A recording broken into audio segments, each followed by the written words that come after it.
जैसे हम लोग बात करेंगे तो ये जैसे रखे हो ना ज़मीन पर, ये कितना जगह छेका है वह इसका क्षेत्रफल होगा। और कितना चीज़ इसमें अट सकता है, कितना चीज़ इसमें है कंटेंट है, वो हो गया वॉल्यूम। बात बुझा ना? ठीक है। तो आप जैसे यहाँ पर न्यूमेरिकल कॉपी में बनाएंगे तो बना करना है न्यूमेरिकल, कल चेक करेंगे, हम समझाते हैं, PDF से भेजा हुआ है। To find the total displacement from the given graph. कल पढ़े थे तो हम लोग लाइन को तोड़ करके बनाए थे, न्यूमेरिकल किए थे। ए से बॉडी चलना शुरू किया, ओ से, कहाँ से किया? ओ से किया। कहाँ से किया? ओ से। ए तक गया। कहाँ तक गया? ए तक। अच्छी बात है। और ये लंबाई पता ही नहीं हमको, और ये यहाँ से यहाँ 2 है। कितना है? 2 मीटर में कुछ भी अपना यूनिट होगा। फिर बॉडी ए से गया कहाँ तक? यहाँ से यहाँ 4 है। बात बुझा? तब कहता है क्वेश्चन में आप क्या निकालिए? डिस्प्लेसमेंट निकालिए। जब ग्राफ के बारे में पढ़ाएंगे, ग्राफ मतलब वो वाला मैथ वाला ग्राफ नहीं, दूसरे का ग्राफ है, वो जब पढ़ाएंगे ना तो वहाँ बताएंगे जब एक्स एक्सिस पर टाइम को दिखाता हो, ये 2 मीटर नहीं है, गलत बोले हम, ये 2 टाइम यहाँ है। यहाँ क्या है? एक्स एक्सिस पर दिखाते हैं समय को, एक्स एक्सिस किसको दिखाते हैं? समय को। और वाई एक्सिस दिखाते हैं वेग को, मतलब वेलोसिटी को। किसको दिखाते हो? वेलोसिटी। और टाइम है तो इसका मात्रक एस होगा, सेकेंड, और वेलोसिटी इसका मात्रक मीटर पर सेकेंड होगा। उस कंडीशन में टाइम और वेलोसिटी, समय और वेग के बीच जो एक ग्राफ बनता है ना, और उस क्षेत्र का जो क्षेत्रफल निकालते हैं वो डिस्प्लेसमेंट के बराबर होगा। आगे डिस्कस करेंगे डिटेल में, अभी जब ऐसा होता है ना। तो इसका डिस्प्लेसमेंट निकालना, अभी क्या बोले? टाइम और वेलोसिटी, समय और वेग के बीच में जो ग्राफ बनता है उसका, उस एरिया का क्षेत्रफल निकाल लो, तो उस क्षेत्रफल बराबर होता है विस्थापन के, डिस्प्लेसमेंट के बराबर वो क्षेत्रफल होगा। तो यहाँ विस्थापन निकालना होगा, तो यही जो फिगर बन है इसका क्या करेंगे हम लोग? क्षेत्रफल निकाल लेंगे। तो वो क्षेत्रफल किसके बराबर होगा? विस्थापन बराबर, काम फिनिश है। बोलो समझ में आ गया ना? अब बात आती है क्षेत्रफल कैसे निकालेंगे। तो टोटल डिस्प्लेसमेंट क्या होगा? Closed area of velocity time graph, वेग समय ग्राफ का जो क्लोज्ड क्षेत्र एरिया है, क्षेत्रफल है, वही होगा किसके बराबर? डिस्प्लेसमेंट के बराबर, मतलब कि विस्थापन के बराबर। टोटल डिस्प्लेसमेंट निकालो। त्रिभुज OAD का क्षेत्रफल प्लस चतुर्भुज ABCD के क्षेत्रफल, ABCD क्षेत्रफल। बात बुझा? अच्छा, परिमाप पूछे तो सुन लो। परिमाप किसी फिगर निकालना होगा ना, सब बाहरी भुजा की जोड़ वही परिमाप है। कोनो फिगर हो, आयत हो, वर्ग हो, अला बला, जितना कुछ भी सुने हो सब का वही परिमाप है। सब बाहरी भुजा क्या करो? जोड़ दो, वही परिमाप है। मैट्रिक में बताते हैं डिटेल से, यहाँ सिर्फ इतना ही करके काम चलाना पड़ेगा, ये सिलेबस में नहीं है इसीलिए।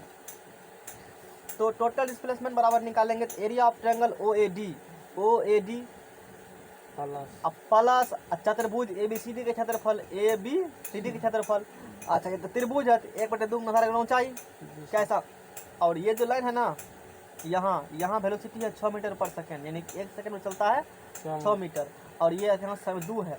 बोलो 1/2 गुना आधार 2 गुना ऊंचाई, बोलो AD, H मतलब 6 नहीं निकला क्षेत्रफल। इसका बोलो 4 गुना, यहाँ से यहाँ कितने है? ये 4 गुना ये हुआ 4, 1 सेकेंड रुको, 4 2 6। ये जो यहाँ पर 4 दिखाया है ना, ये यहाँ से लेकर के यहाँ तक 4 है, मतलब ये होता है ना। हमको चाहिए यहाँ से यहाँ तक 2 है, और यहाँ से तक कितने है? 4 है। यहाँ से कितने है? 2 होगा ना। तो 2 गुना ई कितने है? 6। ये मीटर में लिख दो, वो समय नहीं है, ये मीटर ही होगा, समय नहीं होगा, क्योंकि समय होगा तो क्षेत्रफल निकलेगा ही नहीं। समय होगा तो समय में थोड़े गुना करेगा लेंथ से। लंबाई लेते हो तो पक्का मात्रक होगा, तभी लंबाई का मात्रक क्या होता है? मीटर। चौड़ाई का भी क्या होता है? मीटर। ऊंचाई का भी क्या होगा? मीटर। आयत का क्षेत्रफल बोले तो लंबाई गुना चौड़ाई, तो पक्का उतना मीटर यूनिट होगा। तो ये समय दिखाए हो, लेकिन यहाँ से यहाँ 2 मीटर है, और यहाँ से यहाँ 4 मीटर है। तो यहाँ से यहाँ 4 है, यहाँ से 2 हो जाएगा। 2 गुना ये यहाँ 6 है, देखो सीधा क्षेत्रफल निकाल दिया। बात समझ में आ गया ना? वही क्या हो गया? क्षेत्रफल, विस्थापन हो गया। वही क्या हो गया? विस्थापन। बोलो समझ में है? आया कुछ है फिगर में? बहुत इजी है। इसी प्रकार से यहाँ भी इसका क्षेत्रफल, त्रिभुज है, क्षेत्रफल निकाल लो, हो गया काम। यहाँ से यहाँ 20, यहाँ से यहाँ 40 एक्स है, 40 है, एक्स नहीं है, एक्स एक्सिस को दिखाया है। तो 1/2 गुना आधार का ऊंचाई, 1/2 गुना आधार है, देखो यहाँ से यहाँ 20 है, ऊंचाई है देखो 5 है, तो ये किया ऐसा। और फिर 1/2 गुना यहाँ से यहाँ 20 है देखो ये लिखा, ये यहाँ से यहाँ 20, यहाँ से यहाँ 20, यहाँ से यहाँ 40, मतलब यहाँ से यहाँ 20। तो 1/2 गुना आधार है, ऊंचाई देखो 5 है, कम हो गया, माइनस का 5 नेगेटिव है ना, जीरो डिस्प्लेसमेंट। बात बुझा? फिर उतना चले ऊपर, फिर उतना चले हो नीचे, कट करके जीरो, कुछ नहीं है। ये भी देखो उसी प्रकार से, इसका क्षेत्रफल निकाल लो। तो क्या करें, क्षेत्रफल निकाल लेंगे।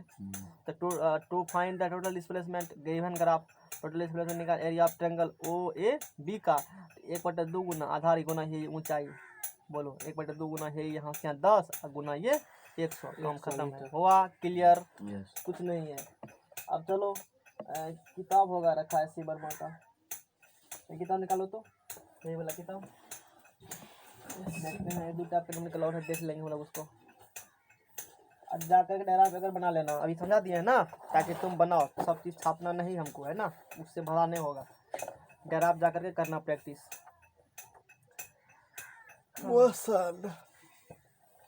तो ठीक है, ये डोमिनिकल का करा दिया है ना, फर्स्ट डोमिनिकल यही था, सी वर्मा का ही था, जो फिर डोमिनिकल कराए थे ना। डिग्री सिर्फ अलग है, उसी सी वर्मा का ही डोमिनिकल था, ये भी उसी टाइप का डोमिनिकल करा चुके हैं हम। वो फिगर ऐसे है, हम फिगर यहाँ से ऐसे करके बनाए थे, हम तो हुआ। ठीक है, उसके बाद देखते हैं क्या है आगे, सब डोमिनिकल बाकी आएगा।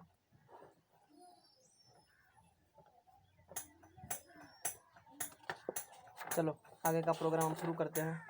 अच्छा, रेस्ट एंड मोशन यहाँ शुरू हुआ, रेस्ट एंड मोशन। हाँ, अब आगे पढ़ेंगे हम लोग किसके बारे में, वेग के बारे में पढ़ेंगे कि ये भाई वेग क्या है, और फिर पढ़ेंगे, हटाओ पेड़ को हटाओ, चाल और वेग में अंतर क्या है। अब पढ़ेंगे चाल। चाल पढ़ा चुके हैं क्या इससे पहले?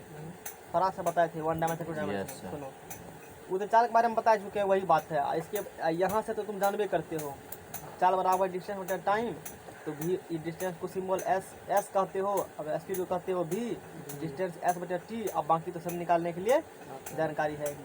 अब देखो चाल के बाद क्या डिस्कस किया, औसत चाल है, ठीक। बेग आएंगे तब डिस्कस करेंगे, चाल बेग अंतर बताएंगे जब बेग पढ़ा देंगे तब। चाल तो पढ़ा हुआ ही है, समय के सापेक्ष कितना जो भी करेगा वही चाल अपना है। तो किसी वस्तु द्वारा इकाई समय में तय की गई दूरी को, यूनिट समय में, 1 सेकंड में इकाई समय वही हुआ, जितना दूरी तय उसी को चाल कहते हो। इसे भीतर सूचित किया जाता है, एक और इस राशि बता चुके हैं। अब देखो औसत चाल क्या है, कुछ नहीं, औसत चाल है न्यूमेरिकल हम कराएंगे। औसत चाल कुछ नहीं है, जितना तुम दूरी तय किए हो ना, और सब दूरी को जोड़ दो। मान लो यहाँ सहरसा जाना है, यहाँ से कहाँ जाना है, लाओ पेड़ लाओ इधर। देखो औसत चाल समझो, औसत चाल क्या होता है। पॉलिटेक्निक इंट्रेंस में क्वेश्चन आता है इस पर, एक क्वेश्चन औसत चाल से आता है। अब मान लो ए से चलना तुमने स्टार्ट किया, कहाँ चलना स्टार्ट किया, ए से, और जाना है बी तक, कहाँ तक जाना है, तो डिस्प्लेसमेंट हो गया ना। मान लो यहाँ से गया A1, चाय पानी किया, मोटरसाइकिल जा रहे हो, चाय पानी कर लिया, ठीक है। फिर गाड़ी स्टार्ट किया, फिर गया स्टेशन A2 पर रुका, चाय पानी किया, फिर चला, इसी प्रकार से अब पहुंच गया कहाँ पर, बी पर। यहाँ से गया, गाड़ी का वेग मान लो था 10 किलोमीटर पर आवर, टाइम लगा 10 किलोमीटर पर आवर था, 1 घंटा लगा टाइम, कितने लगा। फिर यहाँ से गए हो, गाड़ी का चाल चेंज हो जाएगा ना, मान लो अलग चेंज हो गया, 11 हो गया, आधा घंटा लगा। यहाँ से चला गया, मान लो 9 था, कोई बात नहीं है, मान लो समय लगा कहते कुछ भी मान लो, थोड़ा 10 मिनट इधर करके इसी प्रकार से गए। यानी कि अलग अलग दूरी चलना है, कहाँ से, ए से लेकर बी तक। फाइनल मेरा रिजल्ट है, ए से लेकर कहाँ तक है, बी तक। औसत चाल क्या है, जितना दूरी चले हो, ए से चले हो A1, क्या चाल है, अच्छा 10 किलोमीटर, फिर ए से इस प्रकार से। अब समझेगा औसत चाल। तो किसी वस्तु द्वारा तय की गई कुल दूरी, कोई वस्तु टोटल कितना दूरी तय किया है, तो सब दूरी क्या करेगा, जोड़ देगा। S1 S2 मतलब दूरी हो गया, सबको क्या किया, जोड़ दिया। वो टोटल दूरी तय करने में कितना टोटल समय लगा, उससे क्या करो, सब समय जोड़ करके भाग दे दो, वही क्या होता है औसत चाल, एवरेज स्पीड। बात समझ में गया ना। तो किसी वस्तु द्वारा तय की गई कुल दूरी, टोटल डिस्टेंस, अपॉन में टोटल टाइम, वही क्या हो गया, औसत चाल, एवरेज स्पीड। माना कि एगो दूरी S1 था, दूसरा S2 S3 हो, इसी टाइम S1 दूरी करने में T1 लगा, S2 दूरी तय करने में T2 लगा, जो भी 10-11 करके सीखा था तुम। फॉर्मूला समझ में क्या है, कुल दूरी बटे कुल समय, औसत चाल उसी कहते हैं। इसे VA द्वारा सूचित किया जाता है, इसके द्वारा। अच्छा, V से होता है ना चाल, अभी पढ़ाए थे ना। A से एवरेज छोटका A, तो VA लिख दिया था। अच्छा ये एवरेज स्पीड हुआ, भी लिखेंगे तो दोनों अंतर नहीं कर पाएंगे, इसीलिए क्या लिखा हम यहाँ पर, VA लिखा। अब बाकी डायमेंशन तो वही होगा, डिस्टेंस है, और ये सब को जोड़ेगा तो डिस्टेंस नहीं मिलेगा, लंबाई ही मिलेगा तो उसका L ही होगा।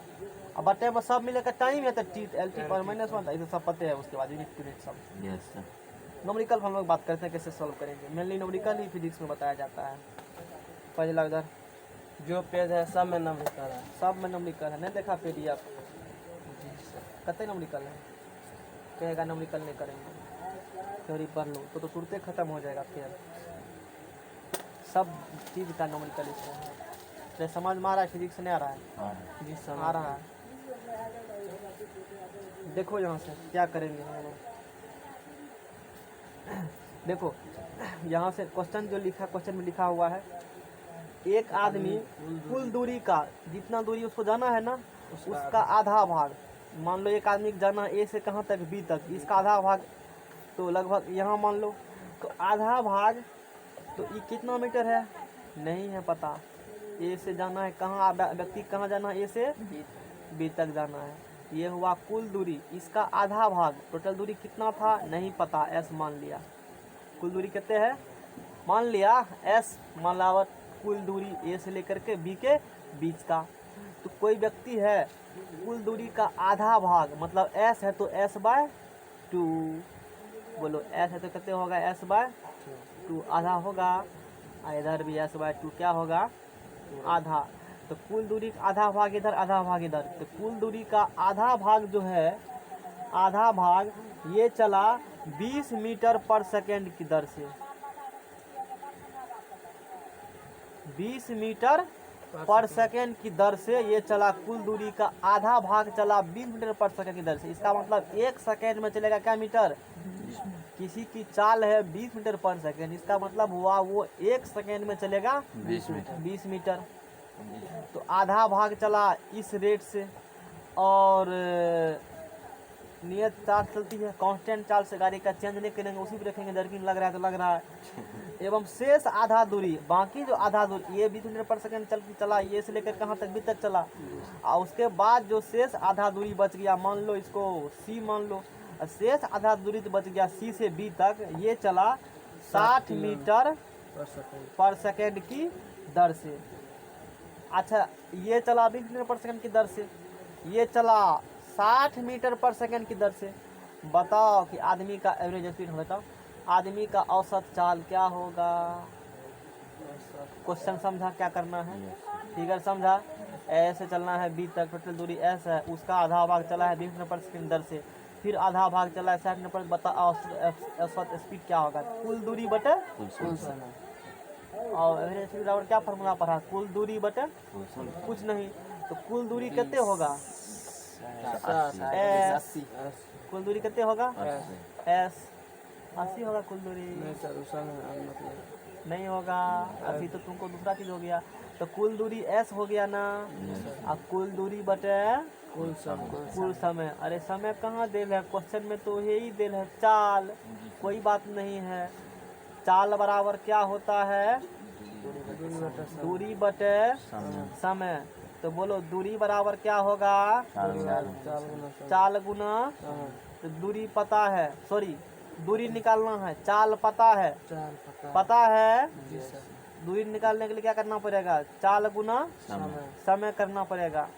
अच्छा, यहाँ तो यहाँ तो, अरे यहाँ तो एवरेज स्पीड होता है कुल दूरी बटे कुल समय होता है ना, तो समय नहीं निकालेगा, क्या निकालेगा, समय निकालना, दूरी थोड़ी निकालना है, दूरी तो टोटल S है ही, तो निकालना क्या है, औसत चाल बराबर कुल दूरी बटे कुल समय, तो समय निकालो, तो इसका समय ये निकाल लेंगे कि A से C तक जाने में आधा दूरी गाड़ी चला 20 मीटर पर सेकेंड की दर से कितना समय लगेगा। तो अब इसको उधर भेजो, पटिया को उधर भेजो, समय बराबर हो जाएगा दूरी बटे चाल। यहाँ देखो, यहाँ दूरी पता है s/2 कितना दूरी है, दूरी पता है, चाल पता है, हाँ पता तो है, तो लिखो तो दिक्कत क्या है। तो यहाँ से लेकर के यहाँ तक कितने हो गया समय, 20 बटे 20 बटे s/2 हैं, s/2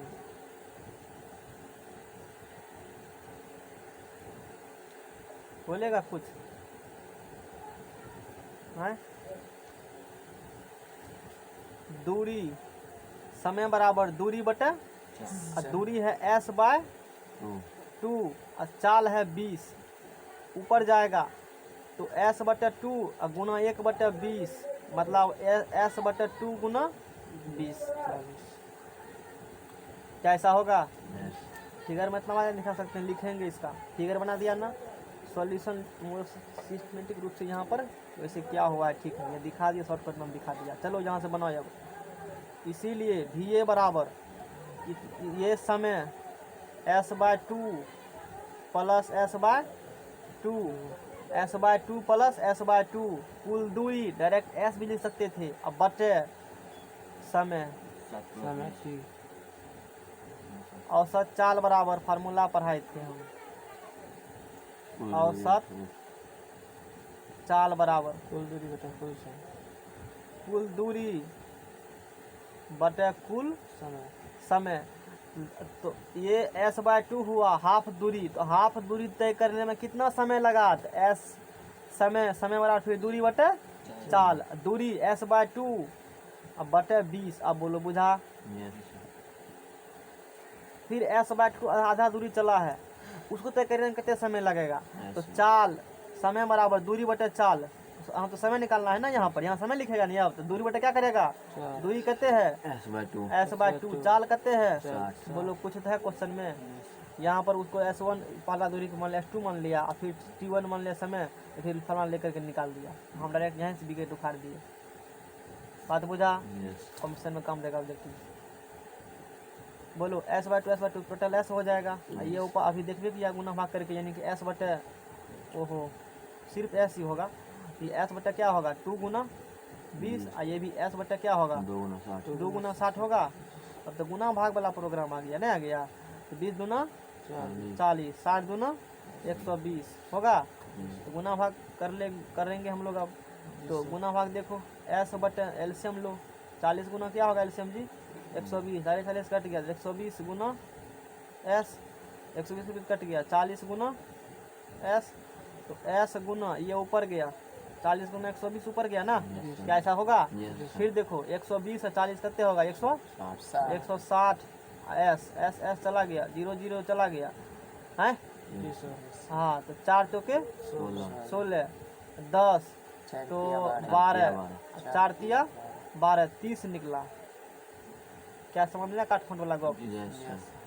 अच्छा चाल है ना जी, मीटर पर सेकेंड होगा मात्रा, तो VA बराबर 30 मीटर पर सेकेंड। बोलो किसको समझ में आया न्यूमेरिकल, समझा, अरे समझा कि नहीं समझा, कहाँ नहीं समझा बोलो, तुमको समझ में आया कुछ है, बहुत इजी है, ऐसे काहे बताए एग्जाम में कमीशन में देखा नहीं, इसीलिए बताए, इतना का पढ़ने के लिए, फिर हम लिख लेना पूरा बात।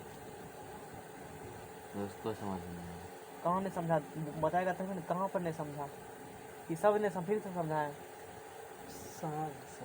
झूठा ये काट लेना नहीं समझ में आएगा हमको, वही लगता है नहीं समझ में, काटे मतलब छोड़ो, तो तुम पढ़वे किया है काटने के लिए, वो क्या बताने वाला गप है, तो तुम्हारा सिलेबस अपना काट दिए। अगला क्वेश्चन अब बनाएंगे नहीं, तुमको बना करके समझाएंगे, खाली काम करे वो डेली करो, मेहनत करो, खुद से सोचते काम करवाने के लिए, दे को निरा नहीं देना, हटाओ पेज को। जब अब 3-4 को न्यूमेरिकल है ना, 3 गो न्यूमेरिकल और है, अरे ढेरी न्यूमेरिकल है, अब सब तुम्ही को सॉल्व करना है, को सॉल्व करेंगे, अब सब किसको करना है सॉल्व, तुम्ही को करना है सॉल्व, जैसा कंसेप्ट बताए अडिग रहो, कुछ भी दिक्कत नहीं होगा। क्वेश्चन नंबर 2 देखो, समझाएंगे, क्या करेंगे, समझाइए, सॉल्व करेंगे ना, वो सब काम नहीं करते हैं। देखो एक कार है, क्या है, एगो कार है, कुल दूरी का 1/3 भाग 10 किलोमीटर पर आवर की चाल से चलेगा, मतलब यहाँ से यहाँ दूरी s है, ये दूरी क्या है, s है। तो ई कुल दूरी का 1/3 भाग, यानी कि इसको 3 टुकड़ा में बांट दो, तो एक टुकड़ा इधर, एक टुकड़ा इधर, एक इधर, इतना भाग जो है कुल दूरी का 1/3 भाग, तो s का 1/3 भाग, s का 1/3 भाग, s1 मान लिया यहाँ से यहाँ a से b तक, तो 1/3 होगा। इसका 1/3 भाग ये चलता है 10 किलोमीटर पर आवर की दर से, वेलोसिटी हो गया 10 किलोमीटर पर आवर, चाल हो गया। फिर कुल दूरी का दूसरा 1/3 भाग चलता है 20 किलोमीटर पर आवर की दर से, 20 से 30 तक चला 20 किलोमीटर पर आवर। फिर कुल दूरी का अगला 1/3 भाग चलता है 60 किलोमीटर पर आवर से, तो औसत चाल निकाले। बोलो कुछ है? अभी कैसे किया, बस उसी तरीका से औसत चाल बराबर सब, यहाँ से यहाँ मान लिया S1 दूरी, यहाँ से यहाँ मान लिया S2, यहाँ से यहाँ मान लिया S3, यहाँ से यहाँ S1 तय करने में T1 समय लगा, S2 तय करने में T2 समय लगा, S3 तय करने में T3 समय लगा। तो VA बराबर ई दूरी बटा इस समय। बात बुझा? तो S1 S2 जगह कुछ छोड़ दिया, T1 समय में कितना तय कर, T1 समय बराबर क्या होगा, तो S1 बटे V1, क्योंकि समय बराबर दूरी बटे चाल। बात बुझा? और फिर ये T2 समय बराबर S2 बटे V2, T3 बटे C बटे V3 हो गया। अब S1 का मान लिखल है S3 लिख दिया, S2 को लिखल है S3 लिख दिया, इसका लिखल है S3 मैंने लिख दिया। बोलो बुझा? अच्छा, तो फिर अब बोलो S1 कितने है, S1 जगह पर S/3 है, S/3 लिख दिया, लिखा। V1 कितने है, तो 10। इसी प्रकार से सब सॉल्व कर दिया। इसी प्रकार से न्यूमेरिकल बनेगा, 2 भी बनेगा और 3 भी बनेगा और 4 भी बनेगा। बात बुझा ना? छपैया अभियान है, 5 भी बनेगा इसी प्रकार से, 6 भी बनेगा, सब बनेगा। एक ही टाइप का न्यूमेरिकल अलग अलग बुक से लिया गया है, एक ही तरह बनेगा न्यूमेरिकल। 1 नंबर क्वेश्चन सॉल्व करेंगे उसी प्रकार से सब बनेगा, 1 करेंगे और 10 करवाएंगे, तब अपने घुस जाएगा। अपने घुसेगा। बनाना जाके डरा प्रयास करने का, फिर कल मिलेंगे हम लोग ना। छोड़ थोड़े रहे हैं अभी, क्या लगा छोड़ रहे हैं, लगा होगा, हो सकता है। अगला कॉन्सेप्ट वेग क्या होगा, वेलोसिटी क्या होता है, विस्थापन में समय के सापेक्ष परिवर्तन की दर को वेग कहते हैं। यह एक सदिश राशि से विकसित किया जाता है, किताब वाला बात है न है, अपना बात समझाएंगे। चाल क्या है और वेग, चाल में बोले थे ना, दूरी में समय के सापेक्ष परिवर्तन जिस दर से हो रहा है ना, उसी को चाल कहते हैं। देखो जब चाल बोले हैं ना, उसको डिफाइन करने के लिए दूरी का हेल्प लिए, और चाल बराबर दूरी बटे समय। दूरी कौन राशि सदस्य की, अदिश। जब दूरी अदिश है तो चाल भी क्या होगा, अदिश। अच्छा, वेग बराबर बोलते हैं विस्थापन बटे क्या बोलते हैं, समय। वेग बराबर विस्थापन बटे समय, वेलोसिटी बराबर डिस्प्लेसमेंट बटे टाइम। विस्थापन में जो समय के सापेक्ष परिवर्तन होगा उसी को क्या बोलते हो, वेग बोलते हो। चाल में दूरी के सापेक्ष होता है, अच्छा, अब वेग विस्थापन सापेक्ष होगा, विस्थापन के सापेक्ष। और वेग विस्थापन कौन राशि सदस्य की, अदिश। विस्थापन है सदिश सदिश राशि, इसीलिए वेलोसिटी भी क्या होगा, सदिश राशि। भूलवो करोगे नो नहीं, किताब वाला बात की, कुछ अंदर वाला बात करिए। अब हम कहेंगे नहीं समझे समझाओ, अब कहेंगे बाइक चलाने आता है ना, आता तो होगा, ठीक है। यहाँ से कहीं जाते हो तो गाड़ी की स्पीड कभी काटा, लेफ्ट राइट जाता है ना, एक बार गाड़ी काटा कस देना सलार इंच से, कहना 60 में जाएंगे तो 60। पहले जो गया था कभी लेफ्ट राइट काटा, वो हो गया चाल, क्या हो गया, वो जो बंद टेढ़ में रास्ता गया, कैसा रास्ता गया, टेढ़ में। अब हेलीकॉप्टर चलाएगा तो उसका रास्ता टेढ़ में नहीं होता है, ना का सीधा होगा, एकदम डिस्प्लेसमेंट हो रहा है सीधा। और फिक्स कर दिया 100 पर तो 100 पर, जब फिक्स कर दोगे ना काटा, तब होगा वो हो गया वेग, सीधा जाना है। चाल में वो सब गोला गप नहीं, ये है बहुत बेसिक अंतर चाल और वेग में, दिमाग में गया है। मोटरसाइकिल फिक्स कर दिया कि 60 में जाएंगे, सीधा रास्ता ना का सीधा है, वो हो गया वेग। और कभी कम कभी बेसी, कभी बायां कभी दायां गया, वो हो गया चाल। देहाती भाषा में बताए, पास करने के लिए वो बताए, बात बुझा ना। वो किसके लिए है, पास करना। टिक लगाने के नाम में टिक मार देना, वो है समझने के लिए। तो डिस्प्लेसमेंट का तो विस्थापन है तो एस होगा, दूरी का एस होगा, टाइम का टी होगा। तो छोटा डिस्प्लेसमेंट के लिए डिफाइन करते हैं हम लोग, क्योंकि बहुत ज़्यादा दूरी तक हम लोग सीधा नहीं जा सकते हैं ना, टेर कटना ही पड़ेगा तुमको। तो छोटा दूरी को दिखाते हैं डेल्टा सिंबल से, और कम समय के लिए दिखाते हो डेल टी से। इसी को छोटा समय को शॉर्टकट में डी भी कहा जाता है, छोटा समय को, और डी लगा देते मतलब डी एस मतलब कम समय डी टी। ये बात बुझा? ठीक है, डीएस डीटी वही एस है तो एल होगा, टी है तो टाइम अब बाद में कि वही गप ऐसा ही बुझले गप है, जी सर। ये सब वाला गप बताना नहीं है। तो विस्थापन क्या कहते हैं? The rate of change displacement with respect to time is known as velocity, और the rate of change distance with respect to velocity is known as speed. बात बुझा? विस्थापन में समय के सापेक्ष परिवर्तन की दर को वेग कहते हैं, और दूरी में समय के सापेक्ष परिवर्तन दर को चाल कहते हैं। बात बुझा? सर इंग्लिश से चाल रख एक लिए। वो सब याद है, हिंदी पढ़ाते हिंदी बोलेंगे, इंग्लिश पढ़ाएंगे तो इंग्लिश बोलेंगे, लाइन बाय लाइन याद है। समझ में आ गया ना? कितना आगा पढ़ो, रटे नहीं रटा गया। और कंसेप्ट समझ में आ गया तो बना के कह देते हैं, ऊपर रटेंगे तो संभव है नहीं है, सपना दमाओ किसी का बस के नहीं है। अब देखो चलो सरेनवा हुआ है ना, यहाँ से सवाल बनेगा ना, तो यहाँ से कुछ डिफरेंशिएशन का गुण आ गया है, अवकलन का सूत्र है, तब बनेगा ये। कल बताइए।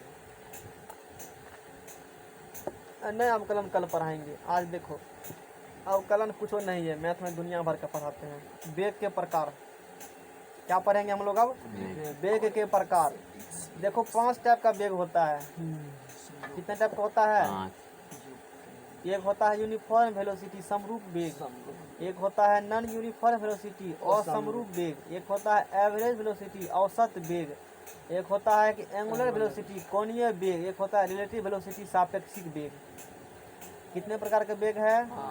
5 प्रकार का। Uniform, non uniform, average, angular, relative, समरूप और समरूप, औसत, कोणीय, सापेक्षिक। और समझेंगे यूनिफॉर्म क्या है, नॉन यूनिफॉर्म क्या है, सब बात बताएंगे। पहले समझो अक्षर चल रहा है पता? जी सर, जब किसी वस्तु को और समरूप पहले समझो कि यूनिफॉर्म वेलोसिटी समरूप वेग क्या होता है।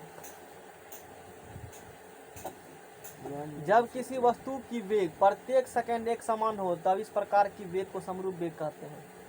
गाड़ी फिक्स कर दिया 60 पर, उबर खाबर हुलचुल खुलचुल कुछ आवे 60 पर है, हर एक सेकंड उसका चाल क्या वेग क्या है, गाड़ी का बदला है? नहीं सर। नहीं बदला है, हर एक सेकंड सेम ही है, उसको तब बोलेंगे समरूप वेग, यूनिफॉर्म वेलोसिटी। क्या बोलेंगे? Uniform velocity. चेंज नहीं हो गाड़ी का वेग, एकदम काटा फिक्स है तो फिक्स है, नहीं कहेगा हम इतने पर चलाते हैं, नहीं भीड़ है कुछ एकदम पिक पिक दे रहा, सिटी आगे बढ़ रहे हो, नहीं ठकिए रहे। जो भी हो हमको फिजिक्स पढ़ने से मतलब है ना। उसको कहेंगे कौन वेग कहेंगे हम लोग? समरूप समरूप वेग बोलेंगे, यूनिफॉर्म है ना। अब बात आती है असमरूप, तो वही होगा, इसमें चेंज होगा। जब किसी वस्तु की वेग प्रत्येक सेकंड क्या होगा, एक समान ना हो, चेंज होता रहे।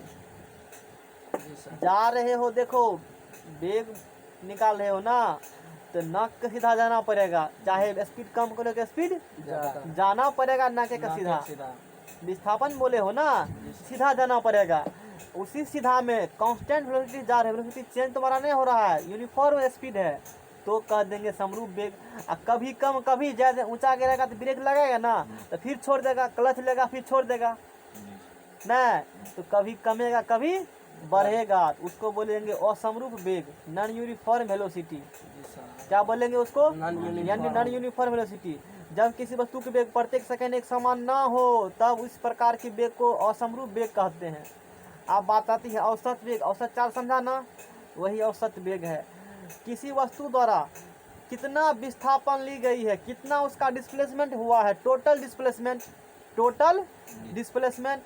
और उस टोटल डिस्प्लेसमेंट को ग्रहण करने में कितना समय लिया गया है, उसी को कहा जाता है एवरेज वेलोसिटी। यानी कि टोटल डिस्प्लेसमेंट बटा टोटल टाइम कितना लिया गया है उतना चलने में, उसी को क्या कहते हो? औसत वेग। Average velocity. जैसे औसत चल पड़ा था ना, कुल दूरी बटे कुल समय, तो ये कुल विस्थापन बटे कुल समय है। बात बुझा? वहाँ दूरी था, यहाँ वेग, और बात कुछ नहीं। अब बात आती है कि डायमेंशन फार्मूला बुझले है जी, विस्थापन है तो दूरी है, कतनो जोड़ देगा सब समय को तो समय न होगा, L T power minus one. अब आप नहीं बुझबे करते हो, बहुत बुझते हो ना। अब बात आती है कि एंगुलर वेलोसिटी क्या होगा, कोणीय वेग। तो कोणीय विस्थापन में समय के सापेक्ष परिवर्तन दर को कोणीय वेग कहा जाता है, इसे ओमेगा द्वारा सूचित किया जाता है। नहीं समझा होगा, जानते हैं। कुछ एंगल से ऐसे घूम कर करेगा ना, जैसे सर्किल तुम बना देते हो मान लो इस प्रकार से, यहाँ है ऐसे, बॉडी यहाँ चलना स्टार्ट किया, सीधा सीधी चल रहा था ऐसे वैसे, तो हमको सीधा सीधी 3 गो नाम बता दिए, समरूप और समरूप एवरेज। अब क्या है, यहाँ से चलना स्टार्ट तुम किए हो ना, ऐसे जा रहे हो, ऐसे जा रहे हो, ऐसे नहीं, एंगल नहीं बन रहा है, उसी को कहते हैं हम लोग एंगुलर एंगल कहते हैं, कोण कहते हैं। और उस प्रकार का जो वहाँ पर जिस वेलोसिटी तुम जा रहे हो ना, उस वेलोसिटी को कहते हैं कोणीय वेलोसिटी। कोण बना करके तुम दौड़ मार रहे हो ना, जैसे याद करो कुछ समय पहले खुट्टा बांध दिया और ना तरह से बिछा दिया, बर्दाश्त ध्वनि करता था, तो खुट्टा पर फिक्स कर दिए बर्दाश्त की डोरी को और तरह तरफ घुमा लगवा रहे हैं, तो वही कोणीय वेग हो गया। वो क्या हो गया, कोणीय वेग हो गया। तो कोणीय वेग को है ना हम लोग ओमेगा, ये जो सिंबल है ना, ये डब्ल्यू नहीं है, ये क्या है, ओमेगा से पेडल ऑफ, थोड़ा हिंट देते हैं, पेडल ऑफ। देखो जैसे मान लो एक सर्किल बना लिया है यहाँ पर तुम, और यहाँ सर्किल है, और यहाँ से चलना स्टार्ट किया, कहाँ चलना स्टार्ट किया, यहाँ से, और चलते चलते चलते यहाँ चला गया, कुछ एंगल बनाया ना, तो कुछ वेलोसिटी से ऐसे करके मूवमेंट क्या होगा ना इस पाथ पर, तो थीटा मान लिया। अच्छा यहाँ से यहाँ जाने में कुछ समय लगा होगा ना, टी मान लिया। तो इस प्रकार का जो वेग होता है ना, तो उसको बोलते हो कोणीय वेग। और कोणीय वेग को सूचित किया जाता है ओमेगा से, और कोणीय वेग बराबर होता है थीटा बटे टी। थीटा बटा क्या होता है, टी। तो कोणीय विस्थापन में तो यही थीटा क्या हो गया, कोणीय विस्थापन हो गया। कितना यहाँ था 0, धीरे धीरे धीरे धीरे विस्थापन क्या हो गया, बढ़ते गया। तो कोणीय वेग बोले तो कोणीय विस्थापन होगा, औसत वेग बोलेंगे तो औसत विस्थापन होगा, औसत समय होगा, टोटल समय मतलब हो गया। तो कोणीय वेग बराबर हो गया, क्या हो गया, कोणीय विस्थापन बटे समय। तो कोणीय विस्थापन में एंगुलर डिस्प्लेसमेंट में, डिस्प्लेसमेंट के सापेक्ष परिवर्तन की दर को कोणीय वेग कहा जाता है। इसे ओमेगा द्वारा, परिवर्तन मतलब परिवर्तन की दर मतलब समय का सापेक्ष परिवर्तन, रेट ऑफ चेंज का मतलब होता है समय के सापेक्ष परिवर्तन। समय के सापेक्ष तुम्हारा पोजीशन चेंज कर रहा है, यहाँ बैठे हो 1 घंटा बाद कहीं और जाएगा, कहीं और जाएगा, तो समय के सापेक्ष तुम्हारा पोजीशन क्या हो रहा है, चेंज हो रहा है। और यहाँ समय के सापेक्ष कोणीय विस्थापन क्या हो रहा है, चेंज हो रहा है। इसीलिए बोला है कि कोणीय विस्थापन में समय के सापेक्ष परिवर्तन की दर, कोणीय विस्थापन के समय के सापेक्ष क्या चेंज हो रहा है, किस दर से चेंजिंग हो रहा है, उसी को कहते हैं कोणीय वेग, और इसे ओमेगा द्वारा सूचित किया जाता है। तो ओमेगा बराबर हो गया थीटा बटे टी। थीटा जहाँ पर क्या है, एंगुलर डिस्प्लेसमेंट टाइम मतलब टी, और छोटा समय के लिए निकालेगा तो डी थीटा, और छोटा टाइम छोटा एंगल निकालेगा कोणीय डिस्प्लेसमेंट तो डी थीटा हो गया। डी जब भी लगेगा, डी जब भी लग गया, डेल्टा लग गया, वो छोटा चीज को रिप्रेजेंट करता है। बात बुझा, छोटा चीज को दिखाने का तरीका फिजिक्स में डी लगा देते हैं, डेल्टा लगा देते हैं। बात बुझा ना।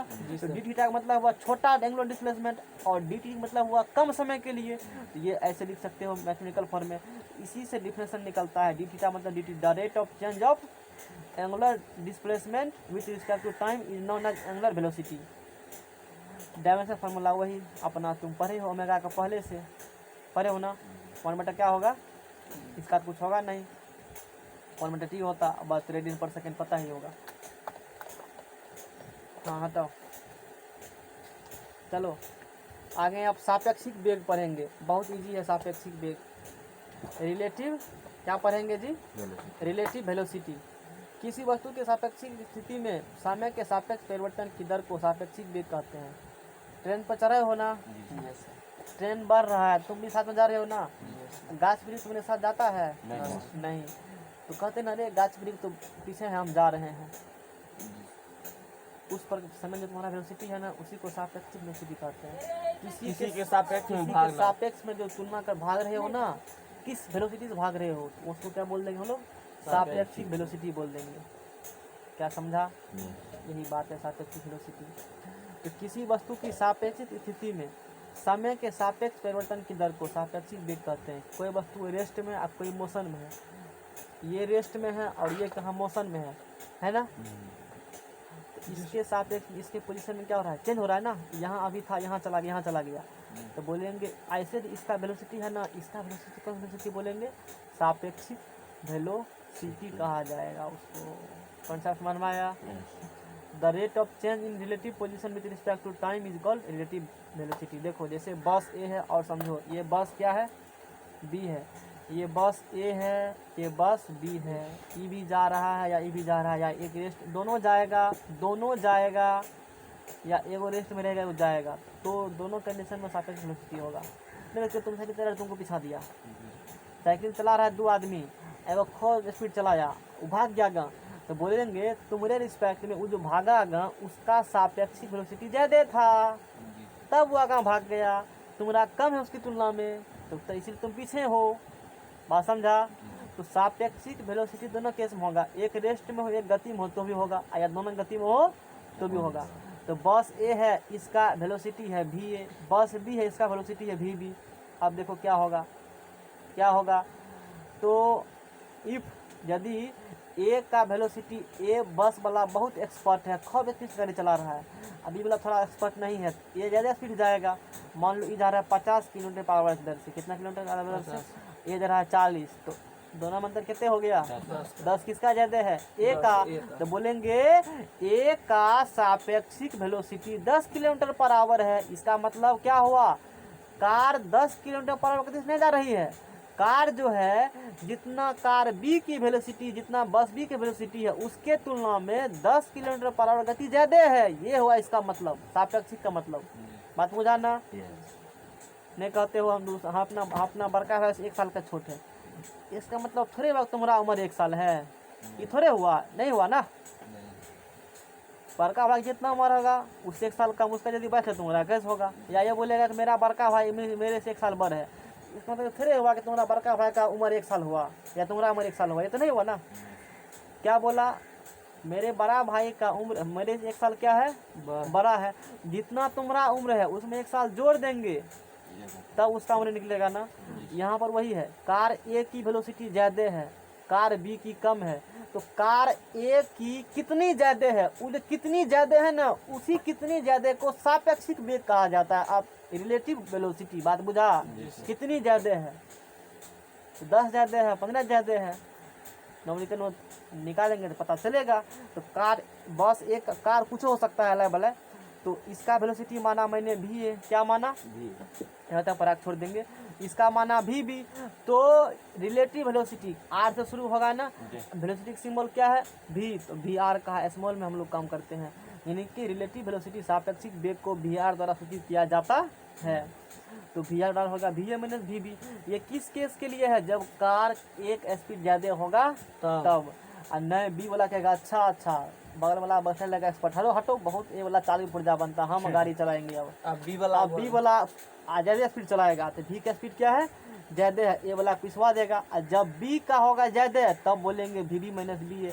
यानी कि सापेक्षिक जब निकालना होगा ना 2 कार में, तो बड़का माइनस, बात खत्म है, बड़का माइनस छोटा कर दोगे, जितना आएगा वही होगा सापेक्षिक वेलोसिटी। बात बुझा। अच्छा, ये तो था कि दोनों कार चला एक ही दिशा में, तब अब अलग अलग दिशा में कार चलेगा, तब एगो चल रहा है पूरब, एगो चल रहा है पश्चिम। अब देखो यहाँ पर जो बस है इधर चल रहा है, इधर ईस्ट की तरफ पूरब तरफ चल रहा है, तो कहेगा पूरा उधर है, लेकिन मैं पूरा इधर होता है इधर चल रहा है भी किधर चल रहा है, इधर चल रहा है। तो अब निकालो सापेक्षिक वेलोसिटी, अब क्या निकालो, अच्छा अब मान लो कार ए का स्पीड ज़्यादा है, कार बी का स्पीड कम है, तब निकालना होगा सापेक्षिक वेलोसिटी। तो किसका स्पीड ज़्यादा है, कार ए, तो बड़का माइनस, बड़का माइनस, ये देखो डायरेक्शन इसका अपोजिट है ना, इधर क्या हो जाएगा माइनस में, तो माइनस वी बी, यानी कि इसका हो गया रिलेटिव वेलोसिटी हो गया वी ए प्लस क्या हो गया, वी बी हो गया। तुम समझो इस चीज़ को, 2 व्यक्ति ऐसे इसी दिशा में जा रहे हो, है ना, 2 व्यक्ति हो इसी दिशा में जा रहे हो, तो कुछ समय तक समय आगे पीछे इस प्रकार से होगा ना। अच्छा ऐसे जा रहे हो, फुट तक निकल जाएगा, बहुत स्पीड से नहीं निकलेगा, बहुत फास्ट से निकलेगा, उस कंडीशन दोनों को वेलोसिटी को हम जोड़ देते हैं और वही होगा सापेक्षिक वेलोसिटी। यानी कि दोनों एक दूसरे से इतना स्पीड से क्या हो रहा है, अलग हो रहा है, तुरंत अलग हो जाएगा। या एक ऐसे है, एक यहाँ, थोड़ा सा टाइम लगेगा ना, और जब अपोजिट चलेगा तो तुरंत पीछा भाग जाएगा एक दूसरे के। तो उस कंडीशन में दोनों क्या करेंगे, हम लोग ऐड कर देंगे। तो इस कंडीशन में बस एक स्पीड क्या है, ज़्यादा है, इसीलिए बड़का मैंने क्या कर देगा, तो बड़का और माइनस हटका अपोजिट डायरेक्शन में, इसीलिए इसको घटा दिया, माइनस का भी, तो दोनों जुट गया तो भी प्लस क्या हो जाएगा। अब बस इसी कंसेप्ट को न्यूमेरिकल बनाने में हम लोग करेंगे। अब देखो, अब यदि यहाँ पर कार बी का स्पीड क्या होगा, ज़्यादा, वही बात है, if v b greater than क्या होगा, वी ए, कार बी का स्पीड क्या है, ज़्यादा है, उस कंडीशन में क्या होगा, ज़्यादा है।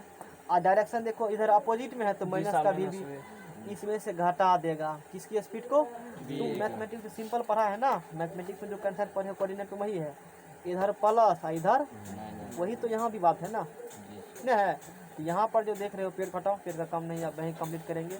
इधर क्या है प्लस, इधर क्या है माइनस, कार बी का स्पीड ज़्यादा है तो माइनस का भी, माइनस का भी देखो, अब ये घटाएगा ना, आज प्लस भी ये घटेगा, तो ये हो गया। सिर्फ इसी में क्या लगा देना है, माइनस, ये निकल गया रिलेटिव वेलोसिटी, सापेक्षिक वेग। कल करेंगे न्यूमेरिकल। क्या हुआ, समझ में आया कि नहीं आया, आया। ठीक है। कल इस पर न्यूमेरिकल करेंगे, एक न्यूमेरिकल, फिर रेखीय संवेग, अलग अलग टॉपिक पढ़ेंगे, ढेर ही कुछ पढ़ना है, नहीं है।